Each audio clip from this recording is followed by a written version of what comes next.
മാധ്യമവേട്ടയോ എന്നാണ് ചോദ്യം. രണ്ടാമത്തെ തവണയും വയറിന് FIR ഇട്ടു, കാരണം കാണിക്കാതെ.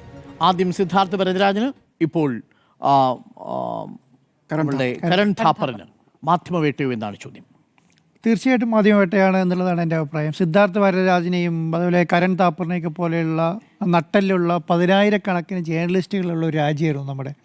എല്ലാ സ്ഥലത്തും നമുക്ക് ഒരു മാധ്യമപ്രവർത്തകൻ എന്ന് പറഞ്ഞിട്ട് അദ്ദേഹത്തെ ബഹുമാനത്തോടു കൂടി കണ്ടിരുന്ന രാജ്യമാണ്. ഇപ്പോഴത്തെ അവസ്ഥ എന്ന് പറയുന്നത് ED-നെ വെച്ച് പീഡിപ്പിക്കുന്നു, ഇൻകം ടാക്സിനെ വെച്ച് പീഡിപ്പിക്കുന്നു, രാജ്യദ്രോഹം കുറ്റം ചേർത്തുന്നു. പിന്നെ ഇനി അതൊന്നും പറ്റുന്നില്ലെങ്കിൽ ഈ പറഞ്ഞ പാർട്ടിയുടെ നേതാക്കന്മാരെ കൊണ്ട് ചാനൽ അങ്ങനെ വിലയ്ക്ക് വാങ്ങും. അതും പറ്റിയില്ലെങ്കിൽ എന്ത് ചെയ്യുന്നുണ്ട്, കോർപ്പറേറ്റുകളെ കൊണ്ട് വാങ്ങിക്കും. അങ്ങനെ ഒരു വലിയ മാധ്യമ സംവിധാനത്തെ മുഴുവൻ കൈയടക്കി ഇങ്ങനെ ഇരിക്കുകയാണ് വർഷങ്ങളായിട്ട്. ഞാൻ പറയുന്നത് ഈ BJP സർക്കാർ വന്നതിന് ശേഷം നടക്കുന്ന ഒരു കാര്യം എന്ന് പറയുന്നത്, കേരളത്തിൽ നമ്മളെ ഇന്ത്യയിൽ ഞങ്ങളെ എതിർക്കുന്നവരാരും വേണ്ട. ഞങ്ങളെ എതിർക്കുന്നവരൊന്നും ഈ രാജ്യത്തിന് ഭൂഷണമല്ല.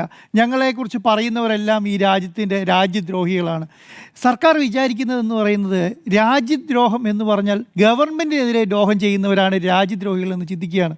സർക്കാരിനെതിരെ എന്തു പറഞ്ഞാലും അവർ രാജ്യദ്രോഹികളാണ്. നേതാക്കന്മാർക്ക് എന്തെങ്കിലും പറഞ്ഞാൽ രാജ്യദ്രോഹികൾ, പ്രധാനമന്ത്രിക്കെതിരെ എന്തെങ്കിലും പറഞ്ഞാൽ അത് രാജ്യദ്രോഹിയാണ്, ആഭ്യന്തരമന്ത്രിക്കെതിരെ എന്തെങ്കിലും പറഞ്ഞാൽ അത് രാജ്യദ്രോഹമാണ്. ഇങ്ങനെയാണ് വിചാരിച്ചിരിക്കുന്നത്. രാജ്യദ്രോഹ കുറ്റമൊക്കെ പണ്ട് ബ്രിട്ടീഷുകാർ അവർ കോളനി വ്യവസ്ഥ നിലനിർത്തി കൊണ്ടുപോകാൻ വേണ്ടി ഉപയോഗിച്ചിരുന്ന സംവിധാനമാണ്. അതാണ് നമ്മളും ഏറ്റെടുത്തിട്ട് രാജ്യദ്രോഹം എന്തിനു വേണ്ടിയിട്ടാണ് ചോദ്യം ചോദിക്കുന്നതിനെതിരെ രാജ്യദ്രോഹം കുറ്റം എടുക്കുന്നു. ഈ പറഞ്ഞ നമ്മുടെ ഇപ്പോഴത്തെ പ്രധാനമന്ത്രി, നിങ്ങൾ നേരത്തെ പറഞ്ഞതുപോലെ 4ാമത്തെ ചോദ്യത്തിന് മുമ്പിൽ എണീറ്റ് പോയ ആളാണ്. 5ാമത്തെ ഒരു ചോദ്യം അഭിമുഖീകരിക്കാനുള്ള ശേഷി അദ്ദേഹത്തിന് അന്നേരം ഉണ്ടായിരുന്നില്ല. അത് ചോദിച്ച പത്രപ്രവർത്തകൻ്റെ പേര് കരൺ താപ്പർ എന്നാണ്. അദ്ദേഹം ഇപ്പോൾ ജീവിച്ചിരിക്കുന്നുണ്ടെന്നുള്ളതിനകത്തിൽ വലിയ അതിശയോക്തിയോടുകൂടി കാണുന്ന ആളാണ് ഞാൻ. കാരണം എന്താണ്, ഇത്രയും വലിയ സംവിധാനത്തോടാണ് 1, 2, 3 വിരലിലെണ്ണാൻ പറ്റുന്ന മാധ്യമപ്രവർത്തകർ പോരാടിക്കൊണ്ടിരിക്കുന്നത്. അത് കാണാനുള്ള ശേഷി നമുക്കുണ്ടോ എന്നുള്ളതാണ്. കേരളത്തിലെയും ഇന്ത്യയിലെയും എത്ര മാധ്യമങ്ങൾ, രാഹുൽ ഗാന്ധി മിനിങ്ങാന്ന് 2 ദിവസം മുൻപുള്ള പത്രസമ്മേളനത്തിൽ ചോദിക്കുന്നുണ്ടല്ലോ, ഞാൻ പറഞ്ഞ വാർത്തകൾ നിങ്ങൾ വാർത്തകളാക്കുന്നില്ല, ഞാൻ പറയുന്ന പ്രശ്നങ്ങൾ നിങ്ങൾ രാജ്യത്തോട് വിളിച്ചു പറയുന്നില്ല. ഒരു പ്രതിപക്ഷത്തിൻ്റെ സ്വരമാകുക എന്നുള്ള ഒരു മാധ്യമപ്രവർത്തനം ചെയ്യേണ്ടത് എന്നുള്ളതാണ്. പക്ഷേ പ്രതിപക്ഷ പാർട്ടിയുടെ കൂടെ ആകണം എന്നുള്ളതല്ല, പക്ഷേ പ്രതിപക്ഷ സ്വരമായിരിക്കണം, തെറ്റുകൾ ചൂണ്ടിക്കാട്ടാൻ കഴിയണം. ഇതൊക്കെ എത്ര മാധ്യമ സ്ഥാപനങ്ങൾക്ക് ഇന്ത്യയിൽ കഴിയുന്നുണ്ടെന്ന്, എത്ര പത്രങ്ങൾക്ക് ഇന്ന് ഇന്ത്യയിൽ കഴിയുന്നുണ്ട്, ഞാൻ പറയും ഹിന്ദി ഹൃദയഭൂമി എന്നാണല്ലോ പറയുന്നത്. എത്ര ഹിന്ദി പത്രങ്ങൾ നമ്മുടെ മുന്നിലുണ്ടെന്ന്, എത്ര ഹിന്ദി ചാനലുകൾ ഇന്ന് നമ്മുടെ മുന്നിലുണ്ട്, എത്ര ഇംഗ്ലീഷ് ചാനലുകളുണ്ട് നമ്മുടെ മുന്നിൽ. നമ്മൾ NDTV നോക്ക്, നമ്മൾ പ്രധാനപ്പെട്ടതല്ലേ.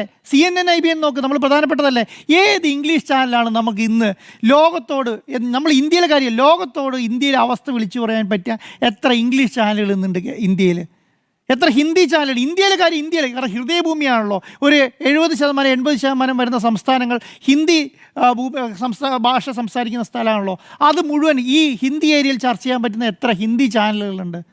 ഈ പറയുന്ന പ്രധാനപ്പെട്ട ജേർണലിസ്റ്റുകളൊക്കെ ഉണ്ടല്ലോ, ഇവരൊക്കെ സ്വതന്ത്രമായി യൂട്യൂബ് ചാനലുകൾ നടത്തുകയാണെന്ന്, സ്വതന്ത്രമായി വെബ്സൈറ്റുകൾ നടത്തുകയാണ്. കാരണം എന്താണെന്നറിയോ, ഇവർക്ക് ജോലി ചെയ്യാൻ സ്ഥാപനങ്ങൾ ഇന്ത്യയിലില്ല. ഇവർക്ക് ജോലി ചെയ്യാൻ സ്ഥാപനങ്ങൾ ഒരെണ്ണം പോലും, എല്ലാം പൂട്ടിപ്പോയി. പത്ര ഓഫീസുകളില്ല, എല്ലാം പൂട്ടിപ്പോയി. ഞാൻ പറയുന്നത്, ഇന്നലത്തെ ഇലക്ഷൻ കമ്മീഷൻ പത്രസമ്മേളനത്തിൽ ചോദ്യം ചോദിക്കുന്ന പത്രപ്രവർത്തകൻ്റെ വയസ്സ് 70 എത്ര 28 വയസ്സും 27 വയസ്സും 25 വയസ്സുള്ള പത്രപ്രവർത്തകർ എണീറ്റ് നിന്ന് ചോദ്യം ചോദിച്ചു. ആരെങ്കിലും കണ്ടോ നമ്മളവിടെ? ഒരു ചോദ്യം ചോദിക്കുന്ന ആളെ കണ്ടോ? കാതലായ ഒരു ചോദ്യം ചോദിക്കുന്ന മാധ്യമപ്രവർത്തകരെ കാണുന്നില്ല. എവിടെ പോയി ഈ മാധ്യമസ്ഥാപനത്തിൻ്റെ ഈ മാധ്യമങ്ങളെല്ലാം? മാധ്യമസ്ഥാപനത്തെക്കുറിച്ച് ചോദ്യം ചോദിച്ചാൽ മുതലാളി വേലയും ചോദിക്കും. കാരണം അത് ഓണർ എന്ന് പറയുന്നത് അംബാനിയും അദാനിയും കേന്ദ്രമന്ത്രിമാരും മുൻ കേന്ദ്രമന്ത്രിമാരൊക്കെയാണ്. ഇവരൊക്കെ ചോദ്യം ചോദിച്ചാൽ മറുപടി പറയണം. നിന്നോട് ആരായത് ചോദിച്ചത് മറുപടി പറയണം. അങ്ങനെയാണ് ട്രെയിൻ ചെയ്ത് വിടുന്നത്. മുൻകാലത്തുള്ള പത്രപ്രവർത്തനം അങ്ങനെയായിരുന്നു. അങ്ങനെ ചോദിക്കാൻ ഏതെങ്കിലും ഒരു ആൾ വന്ന് ചോദിക്കുമോ നിങ്ങളോട്, നിങ്ങൾ എന്ത് വാർത്തയാണ് ചെയ്യുന്നതെന്ന് ചോദിക്കുമോ? സ്വതന്ത്ര മാധ്യമപ്രവർത്തനം എന്നാണല്ലോ നമ്മൾ പറയുന്നത്. ഇന്ന് ആ സ്വതന്ത്ര മാധ്യമപ്രവർത്തനം ഉണ്ടോ? നമ്മുടെ സംസ്ഥാനത്തിറക്കുണ്ടോ? എവിടെയാണത് നടക്കുന്നത്? ചോദ്യം ചോദിക്കാൻ ഒരാളെ കൊണ്ട് സമ്മതിക്കില്ല. ചോദ്യം ചോദിച്ചാൽ അന്നേരം പ്രശ്നമാണ്, അന്നേരം കേസായി. അരമണിക്കൂർ ഇൻകം ടാക്സിൽ നിന്നും ED എന്നൊക്കെ വിളി വരും എന്നുള്ളതാണ്. എത്ര നാളിങ്ങനെ പിടിച്ചു നിൽക്കാൻ പറ്റും? ജിമ്മി സാർ പറഞ്ഞ പോലെ നേരത്തെ നമുക്ക് പിടിച്ചു നിൽക്കാൻ പറ്റുന്നതിൻ്റെ ഒരു പരിധിയുണ്ട്. അതിനപ്പുറത്തേക്ക് പോയാൽ എന്ത് ചെയ്യാൻ പറ്റും? ഇവർ പിടിച്ച് ജയിലിൽ കൊണ്ടുപോയിടാണ്.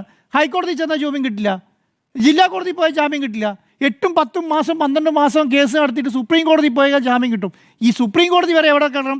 ഈ കേരളത്തിലെ കേസ് നടത്തുന്നത് ഗുജറാത്തിലും ആന്ധ്രയിലും ഈ പറഞ്ഞ ഹിന്ദു സർമേൻ്റെയൊക്കെ സ്ഥലത്താണ്. അപ്പോൾ ഈ വിശ്വസിന്ദു ശർമ്മയുടെ പിന്നെ സ്ഥലത്തിൻ്റെ പ്രത്യേകം എന്താ അറിയോ, ഇദ്ദേഹം കോൺഗ്രസിൻ്റെ പ്രതിപക്ഷ നേതാവായിരുന്നു. ഇദ്ദേഹത്തെ ഇടിയിലിട്ട് പിടിപ്പിച്ച് ഭീഷണിപ്പെടുത്തിയിട്ടാണ് അങ്ങോട്ട് കൊണ്ടുപോയത് BJP-യിലേക്ക്. എന്നിട്ട് അദ്ദേഹം അവിടുത്തെ മുഖ്യമന്ത്രിയായി. അപ്പോൾ അദ്ദേഹം നോക്കി ഏറ്റവും നല്ല മാർഗ്ഗം എന്താ അറിയോ, ഇവരെ പ്രീണിപ്പെടുത്താൻ ഏറ്റവും നല്ല മാർഗ്ഗം എന്ന് പറഞ്ഞാൽ ഇവർക്ക് പുകഴ്ത്തി എടുക്കുക. നരേന്ദ്രമോദി കുടിക്കാൻ മാധ്യപ്പെടുത്തുന്നതാണ്, അവനെ പിടിച്ച് ജയിലിടുക. അപ്പോൾ അദ്ദേഹത്തിന് സന്തോഷമാവും. അങ്ങനെയാണ് നോക്കുന്നത്. അദ്ദേഹം ഈ പീഡനം ഏറ്റെടുത്തിട്ടാണ് അവിടെ പോയിട്ട് ഈ കോൺഗ്രസ് നിൽക്കാൻ പറ്റില്ല, ഇടിയിട്ട് പിടിക്കുകയാണ്. അതാണ്. അപ്പോൾ അദ്ദേഹത്തെയാണ് അവിടെ കൊണ്ടിരുത്തുന്നത്. അദ്ദേഹത്തിൻ്റെ കയ്യിലുള്ള കേസ് എന്താണെന്നറിയോ, ഈ പിന്നെ കോവിഡ് വന്ന സമയത്ത് ഏറ്റവും കൂടുതൽ അഴിമതി നടത്തിയ സംസ്ഥാനങ്ങളിലൊന്ന് അതാണ്.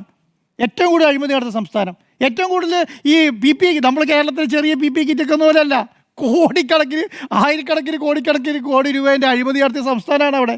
അത് ആങ്ങളുടെയും പെങ്ങളുടെയും മക്കൾക്കൊക്കെ കമ്പനി എഴുതി കൊടുത്തു, വാങ്ങിക്കോ, കോവിഡാണ്, എല്ലാവരും മരിക്കാൻ പോവാണ്, ഇഷ്ടംപോലെ പൈസ കിട്ടും, വാങ്ങിക്കോ എന്ന് പറഞ്ഞ സംസ്ഥാനമാണ്. അവിടെ ഒരു അക്ഷരം മിണ്ടാൻ പറ്റില്ല, അവിടെ കേസെടുത്ത് ജയിലിൽ കൊണ്ടിടും. ഇത് എത്ര ആൾക്കാരാണ് ജയിലിൽ കിടന്നത്, എത്ര മാധ്യമപ്രവർത്തകരാണ് ജയിലിൽ കിടക്കുന്നത്, ആർക്കാണ് ശബ്ദിക്കാൻ കഴിയുന്നത്? ഞാനിപ്പോൾ നിങ്ങളൊന്ന് നോക്കിക്കോ, ഈ സൗത്ത് ഇന്ത്യയിലെ 1-2 മാധ്യമ സ്ഥാപനങ്ങൾ മാത്രം ചർച്ച ചെയ്യുന്ന വിഷയമാണ് ഈ പിന്നെ സിദ്ധാർത്ഥ വരരാജിൻ്റെയും കരൺ താപ്പറിൻ്റെയും കേസ്.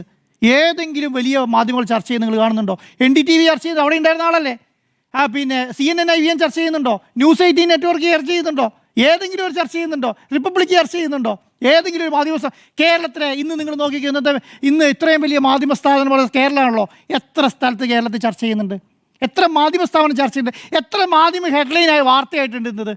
ഒന്ന് ആലോചിച്ച് നോക്കിക്കേ. ഇന്ത്യയിലെ ഏറ്റവും പ്രധാനപ്പെട്ട മുതിർന്ന 2 മാധ്യമപ്രവർത്തകർക്കെതിരെയാണ് സുപ്രീം കോടതി എന്താ പറഞ്ഞത്? സുപ്രീം കോടതി ഈ കേസ് എടുക്കരുതെന്ന് പറഞ്ഞിട്ട് 1 മണിക്കൂർ കഴിഞ്ഞിട്ടില്ല, 1 ദിവസം കഴിഞ്ഞിട്ടില്ല. ആ തയ്യുന്നതിനോട് സെയിം ഒഫൻസ് ഇട്ട് വേറൊരു കേസ് എടുക്കുകയാണ്. ഇതേ കേസിൻ്റെ അകത്ത് 2022 സുപ്രീം കോടതി പറഞ്ഞിരിക്കണം എന്താ അറിയോ? ഇതേ കേസിന് സുപ്രീം കോടതി പറഞ്ഞത് ഇത് ഈ പറയുന്ന 152-ാം വകുപ്പ് പുനഃപരിശോധിക്കണം, ഇത് രാജ്യദ്രോഹമാണ്, ഇത് മാധ്യമപ്രവർത്തകർക്ക് ഒരിക്കലും ഉപയോഗിക്കരുതെന്ന് പറഞ്ഞതാണ് സുപ്രീം കോടതി. അതേ സെയിം വകുപ്പാണ്. എന്നിട്ട് അതേ സെയിം വകുപ്പിൽ വേറെ ജഡ്ജിൽ ബെഞ്ചിന് മുന്നിൽ വരുമ്പം ജാമ്യം കൊടുക്കുന്നു. ജാമ്യം കൊടുത്ത് അറസ്റ്റ് ചെയ്തെന്ന് പറഞ്ഞ് സെക്കൻഡുകളിലൊക്കെയാണ് അടുത്ത കേസ് ഇടുന്നത്. അടുത്ത സ്റ്റേറ്റിലേക്ക് പോയി. ഇനി ഈ സ്റ്റേറ്റ് ആണല്ലോ, ഇനിയിപ്പോൾ ഇവിടെ ജാമ്യം കിട്ടിയാൽ അടുത്ത BJP ആയിരിക്കുന്ന വേറൊരു സ്റ്റേറ്റിൽ കൊണ്ടുപോയി കേസിടും. അവിടെ ഇത് തന്നെയായിരിക്കും വകുപ്പ്. അപ്പോൾ ആർക്കാ വില? സുപ്രീം കോടതിക്ക് വിലയുണ്ടോ? ഹൈക്കോടതിക്ക് വിലയുണ്ടോ? മാധ്യമങ്ങൾക്ക് വിലയുണ്ടോ? അതാണ് സ്മൃതിയോടെ നേരത്തെ പറഞ്ഞാൽ 158-ാം സ്ഥാനത്തും കണ്ടാ നിൽക്കുന്നത്. മൊത്തത്തിൽ രാജ്യമുണ്ട് 151. ഒന്ന് ആലോചിച്ച് നോക്കി, ഇന്ത്യ പോലെ ഒരു ജനാധിപത്യ രാജ്യത്തിൻ്റെ മാധ്യമ സ്വാതന്ത്ര്യത്തിൻ്റെ പിന്നെ ഗ്രാഫാണ് നോക്കുന്നത്. 151-ാമത് സ്ഥാനം. 100-ലേക്ക് താഴെ വന്നാൽ മതിയായിരുന്നു. അറ്റ്ലീസ്റ്റ് 100. എവിടെയാണ് നമ്മൾ ഇരുന്നത്? നമ്മൾ ആലോചിക്കണം. ഇതിൻ്റെ ഒരു അവസ്ഥ എന്ന് പറയുന്നത്, ഇത് വലിയ രീതിയിൽ ഞാൻ പറയുന്നത് നേരത്തെ പറഞ്ഞതുപോലെ എത്ര മണിക്കൂർ എന്നുള്ളതല്ല, പക്ഷേ ഇതിനൊക്കെ പോരാടാൻ ജനങ്ങൾ ഉണ്ടാവണം. ഇല്ലെങ്കിൽ എന്താ അറിയും, ഇതൊക്കെ നമ്മൾ പണ്ട് പറയുന്നത് പോലെ ഇത് അവസാനം നിന്നെ അന്വേഷിച്ച് വരും. ആ സമയത്ത് നിൻ്റെ കയ്യിൽ ഒന്നും ഉണ്ടാവില്ല, കാരണം നിൻ്റെ കൂടെ നിൽക്കാൻ ആളുണ്ടാവില്ല, കാരണം എല്ലാവരും ജയിലിലായിരിക്കും എന്നുള്ളതാണ്. ഇത് കേരളത്തിൽ ഇതിങ്ങനെ വാങ്ങിക്കൊണ്ടിരിക്കും. ഇതിപ്പോൾ ഇത് 5-6 കമ്പനികളാണല്ലോ ഉണ്ടാവുക. അപ്പോൾ അത് കഴിഞ്ഞാൽ 4 ഇൻകം ടാക്സ് കേസും 4 ED കേസും വന്നു കഴിഞ്ഞാൽ നിവൃത്തിയില്ല, ഇവരേൽ കൊണ്ട് കൊടുക്കും, എന്നാ പിടിച്ചോ, ഞാനില്ല, ഇതിന് സുസ്തി പറഞ്ഞിട്ട് ഇറങ്ങിപ്പോരും. അപ്പോൾ ഇനിയെങ്കിലും നമ്മൾ ഇതിനൊക്കെ പോരാടേണ്ട സാഹചര്യം കേരളം പോലെ സംസ്ഥാനത്തിലുണ്ടെന്നുള്ളതാണ് എൻ്റെ അഭിപ്രായം. മാധ്യമ സ്വാതന്ത്ര്യത്തിന് തടസ്സമാണെന്ന് ചോദിച്ചാൽ തടസ്സമാണെന്നുള്ളതാണ് എൻ്റെ അഭിപ്രായം.